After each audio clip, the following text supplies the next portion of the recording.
Owen Riese, assistant offensive line, offensive quality control, NFL liaison. Also, not only in the college game, but part of what Eric Galko and the East-West Shrine Bowl workouts, the game on the 30th at AT&T Stadium. He joins us. Hey, thanks a lot, Owen. Appreciate your time and being a part of the show. I have seen a lot of clips from various people who are covering the workouts, including yourself. Is it true that there are some, what I call the small school, non-Power 5 offensive linemen that have shined quite a bit the first 3 or 4 days? Absolutely. Yeah, a couple for sure. Marcus Weir played tackle and guard at Montana State. He's a guy who, admittedly, when you look at him next to some of his peers, doesn't have the frame, right? Isn't 6'9" and 350 pounds, but he's very athletic and he shows great technical prowess. And I think that's what allows him to compete. He's very athletic and small, right? So what he lacks in sheer size, he's able to make up for in lateral ability and able to beat guys with technique. And the other guy, I think probably the bigger story maybe, is Thomas Perry. Thomas Perry is a Division III player out of Middlebury College in Vermont, and is a kid who plays in a conference. It's called the NESCAC, which is basically the Ivy League of Division III. They don't play postseason football. It's extremely academically driven. Kind of for those teams with the ability for kids to play football, essentially. And so he's a guy who, with all due respect to Middlebury athletics, right, wasn't overly coached, right? They're not a football staff with an excess of resources. And so he's a kid with tremendous physical ability and strength who was at a small school and has now been training down with Duke Manyweather, who's as good as any offensive line coach in the country or trainer in the country, which he does privately down here in Texas. And it showed coming from a guy who, with legitimate and major level of competition concerns, he's playing against guys better than he's ever played before for the first time and playing center as opposed to guard like he did in college. And he's doing very well, which is always fun at these all-star games, right? You see Middlebury College versus the University of Georgia, right? Which doesn't happen very often, but it's a great opportunity for those kids to kind of see how they measure up and show NFL teams that they belong. And it doesn't really matter where you play as long as how well you can play. Who has been the surprising, like outside of him, like better at a new position than you thought they might be? Because this is where you guys move him around quite a bit. No doubt. I'm going to go with Gareth Warren, who's another offensive lineman actually from Lindenwood, who's a kid that played left tackle at Lindenwood, has been a multi-year starter there, and has really kicked inside the guard and for the most part played guard this week, and he's done very well. Throughout football media, there's a bit of I'm a college offensive line coach, so I fight back on some of this stuff a little bit. There's a bit of a myth that if someone just can't play tackle, just kick him inside the guard and he'll be fine. That's not always the case. Things happen a lot quicker inside. The analogy I usually use is that playing outside at tackle, you have so much more space and abundance of space for the defenders to work. It's kind of a ballet, right? It's more timing and grace and elegance. We're playing at guard a lot more times is more opposed to being a mosh pit, right? It's very quick, immediate, and physical and violent, and the ability to transition inside and be able to handle that speed and truthfully bigger, thicker, stronger bodies on the inside at a more urgent pace is tough to do a lot of times. For a kid like Gareth, who is 6'6", with really long arms, right? The timing with your punch and strike can be different. He's done a really good job navigating this week. I think he's made himself a lot of money. And Taj Brooks, watching him these last few years in the Big 12, I mean, the dude's a stud. He's a bell cow. He's a lot of other superlatives. It seems from what I've been reading the last couple days, I mean, he's getting mentioned a lot, making a lot of waves. It sounds like, at least. From your perspective, what's Tahj Brooks done for himself, and how does he sort of stand out, I guess, amongst the crop of running backs out there? No doubt. So Taj has been a part of my position group throughout the week. He's done an awesome job at practice, right? Is parlaying this extremely productive and successful career with Texas Tech into the All-Star game circuit, which can admittedly be tough at times for running backs to stand out. Obviously, the practices are legitimate and full speed, but this is an exhibition All-Star game, right? So Taj is a guy who, again, extremely productive in college, has showed the ability to catch the ball as well as be a weapon when it's handed to him. He's done that in practice. I think the biggest thing, though, and maybe an underrated part of the value of All-Star games, is the off the field, right?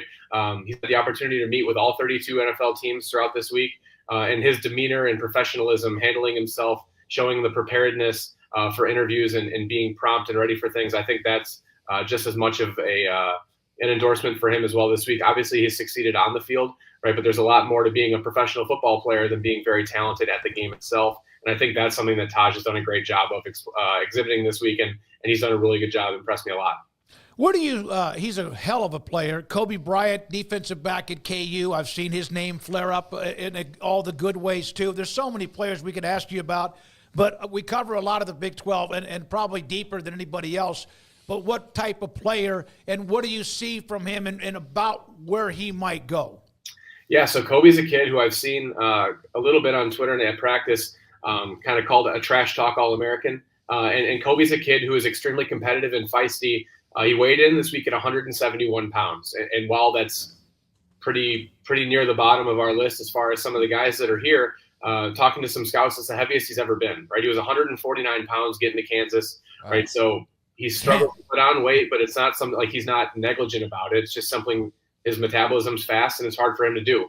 What he's been able to do for that, though, is he's extremely sticky in coverage, which kind of helps negate some of that, right? And so he's done a great job. He's always around the ball. He's pesky, right? If he gets beat, he doesn't really care. He's going to come back the next play. He's going to talk some crap to you, and then he's going to probably win the reps. So he's done a great job with that throughout the week. And I think he's probably going to play he's going to have to play outside at corner in the NFL. I think if you're playing inside at nickel, you're going to be depended on for tackling. And not to say that Cobee can't tackle or he's not good at it, but NFL teams usually aren't in the business of asking 170-pound guys to tackle running backs all the time, right? So he's going to get paid his money to cover people, and I think he's going to do that on the outside. What are your thoughts on the Colorado wide receivers that are there? Leonte Wester, Will Sheppard. Those are guys who really, were Jimmy Horn there as well, that were part of this massive offense, maybe a little overshadowed by the fact that they're next to Travis Hunter. But Leonte Wester is a catch machine. Will Sheppard's a chain mover. And I think Jimmy Horn kind of really got overshadowed, and he was maybe the go-to that wasn't Travis Hunter. I've got some huge news. We have officially found the unlock to optimizing performance for young athletes. Now, for the past 15 years, I've been training quarterbacks, tons of camps, tons of college and NFL players. But for the last 3 years, my team and I have been on a mission to solve the questions that I was getting about what should young athletes, in particular athletes with developing bodies, what should they be consuming? I came to the conclusion that I think nutrition is actually the #1 opportunity as an athlete that you have to make an impact on all the work that you're putting in. Speaking directly to the parents, this is probably the #1 opportunity you have to make a huge impact on all the work and effort and resources that you've been putting in to give your young athlete an opportunity to chase their dreams. We've created Thread Performance to solve that problem. We're launching this summer with a suite of products that are absolutely going to change the game for your development. This is just the beginning of our mission to revolutionize sports nutrition specifically for young athletes. Give @Thread Performance a follow. The link in the bio, there's an opportunity to sign up for the waiting list and be the first to grab yours.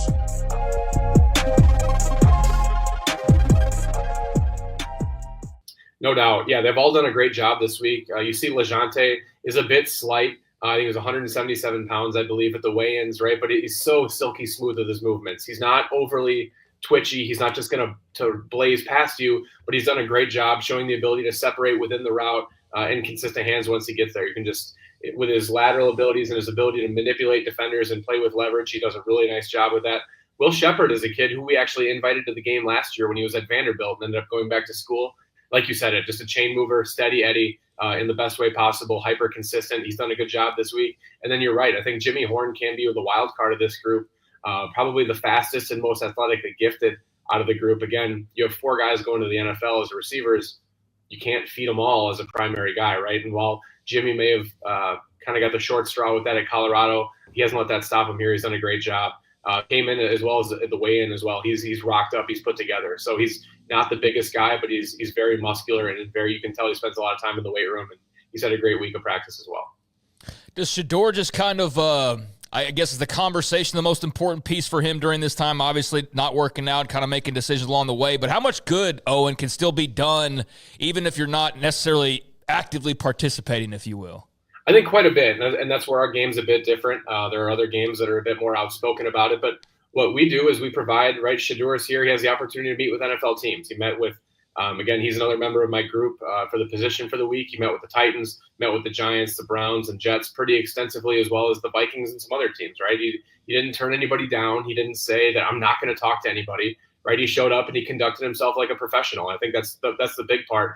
I think another very underrated part of this process, and something that we take pride in here at the Shrine Bowl and being a best-in-class event and helping our players, is that they're able to, Shedeur in particular, is able to lighten his load for the combine, right? I think it's obviously the combine has turned into this huge monstrosity of a public event, but the kind of the perception for a lot of these players is that it's an extremely long, exhausting week. And at the end of a 5-day stay in Indianapolis, where you're getting probed medically and you're getting, meeting with all these teams and all of these things, and you're taking these cognitive exams and whatever, then at the end of it, you still have to work out. Like, that's the last day that the players are there. I don't know if that's always, portrayed that way in the media, but that's a long week and it's a lot for guys. And so the opportunity our kids have is that when they come here, they're able to knock out a lot of these preliminary interviews and kind of lighten their load in Indianapolis. They're still going to meet with a lot of teams, and there's still a lot going on, but it's just not full lock, stock, and barrel as if they hadn't come to an all-star event. So I do think that there's a lot of good to that for Shedeur,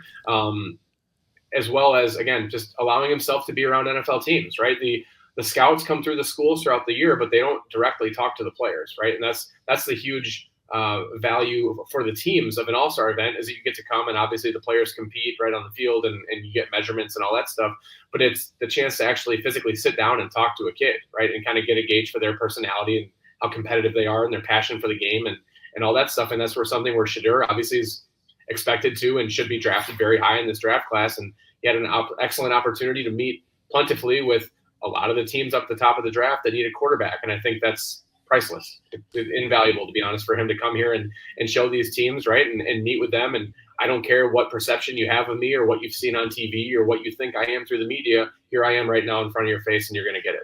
Yeah, I thought just listening to a part of an interview with him and all the players there, Dion, of course, showing up too, and it's just been kind of pretty cool. Nick Nash, he won the Triple Crown when it comes to receiving. He was a part of the awards as far as being a finalist. Where do you see him as an NFL player?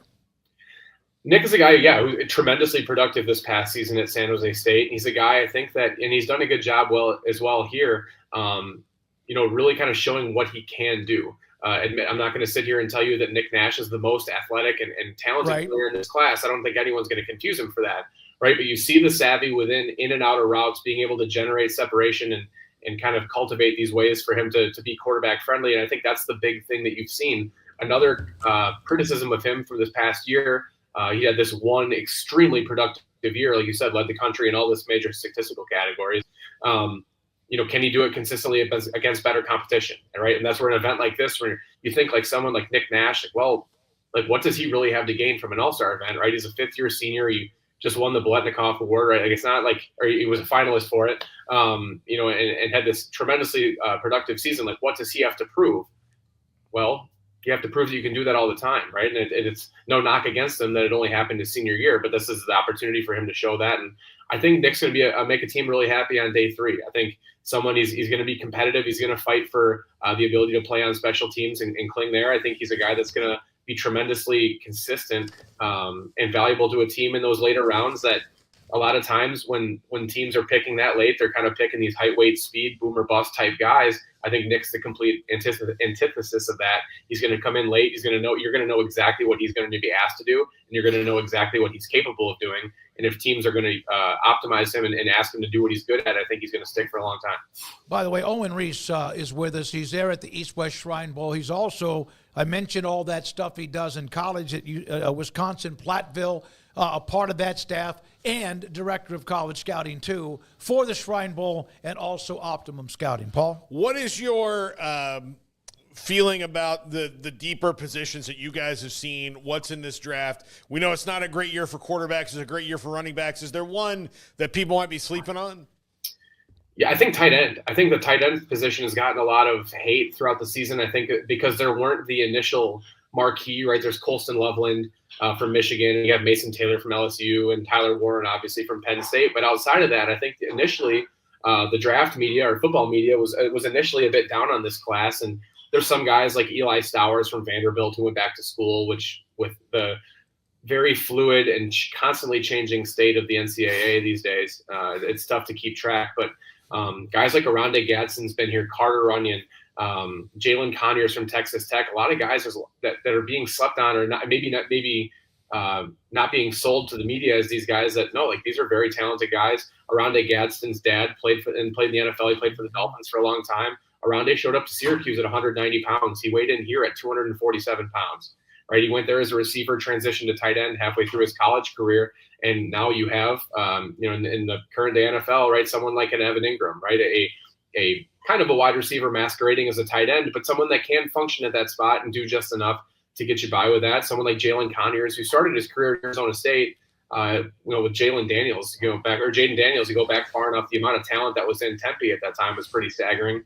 But he finished his career at Texas Tech this past year.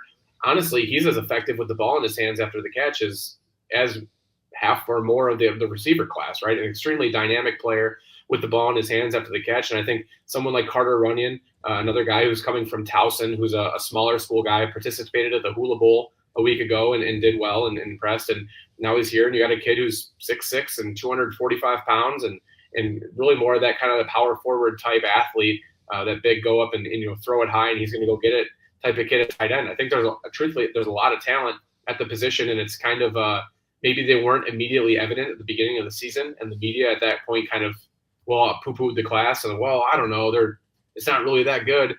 It might not be that good in the top 30 to 50 picks, I think, but there's going to be a ton of dudes on day 2 and day 3 who get drafted and are immediately productive in the NFL at the spot, and I think that's one. And I think defensive tackle as well. I think that one's probably a bit more advertised, but defensive tackle is very deep in this class, and we've got a ton of quality ones here. It's been tough for the offensive line, to be honest, throughout the week, which is good though, because that's pushing them, and it kind of forces the cream of the O-line to rise to the bucket.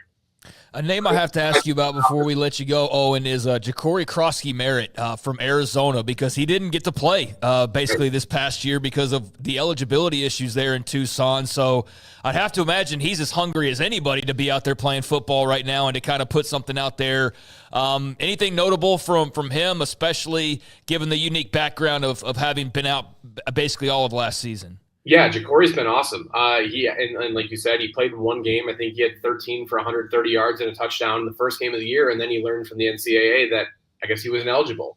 And so talked to him earlier this week, and he said, yeah, I just played scout team running back all year, right? Which, if you want to know the dedication of a kid, scout team running back generally isn't a very glamorous spot. You're probably going to get beat up every day by the starting defense, and gladly did that for his team. And then went to the Hula Bowl a couple weeks ago and really impressed. It's very evident he's an NFL caliber running back, and has done it well here. I mean, 2 days ago in practice, busted 3 or 4 20-plus yard runs seemingly consecutively.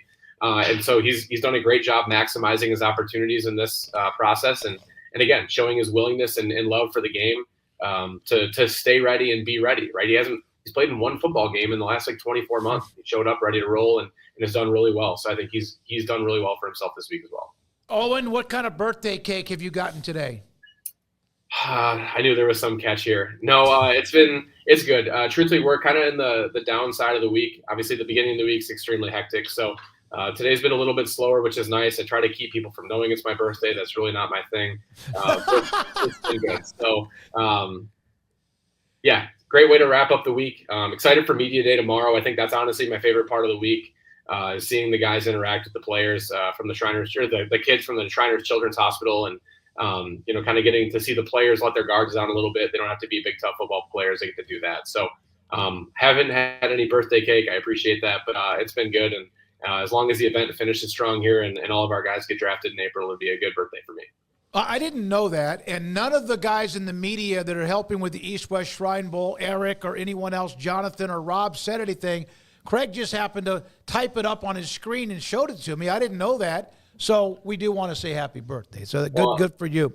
Well, I appreciate that. Thank you very much. Craig, you brought up the Ja'Cory Krosky-Merritt. I was interested. Ricky White, Paul, isn't that your favorite player of all time? Yeah, Ricky White. That's my dude, because he's an NFL player. I don't know if he's an NFL special teamer, if he's Steve Tasker, or if he's somebody like Cedric Wilson, who played for the Cowboys and Saints and Dolphins, that kind of does everything. I don't know what he is, but he is an NFL player. Like, if I'm in a room and he's If I was in that scouting circle right there and they said, all right, we've kind of got these guys on the wall here, we're in the 4th, 5th round, I'd be like, look, that guy's an NFL player. I don't know what he's going to be, but let's just put him on the roster. No doubt. And I think that's something cool that you see when there's players like Ricky White's been an extremely productive kid at UNLV for years now. And I think it's a super big endorsement for the kid. And it says a lot about their character football wise. When you like, well, yeah, he's our star receiver and he has like 5 blocked punts, right? I think that's something, right, that a lot of players as they ascend the depth chart want to do everything they can to get off of special teams, right? Because that's like, I'm tired from playing, right? I don't need to do that. That's a backup player's job, right? That's their way to impress. I don't need to do that. And for a kid to come out and do that and take the amount of pride in being a really effective special team player that, to be honest, at the NFL level, I don't know if Ricky will be the featured option in an offense, right? And so the ability for you to be harder to get rid of and say, well, no, he's a legitimate asset for us on special teams is a huge deal. And I agree, a steal for someone on day 3, productive receiver. I don't think he needs to be limited to being only a special team guy, right? We've seen that kind of Matt Slater and Steve Tasker, like you mentioned, some of these guys that were really well known for being these special teams aces. Ricky can help with that aspect. I think he can also function and survive at receiver, even if you had to take that away from him. And again, some team's going to get a really nice player on day 3. Hey, man, you know your stuff. There's no doubt, Owen. That's why Eric suggested we get in touch with you. Thank you very much. Enjoy the rest of the week as you have it, and thanks for your time. Absolutely. Thank you guys very much. Owen Riese, Shrine Bowl National Scout with us on 365 Sports as they continue the workouts. Great follow.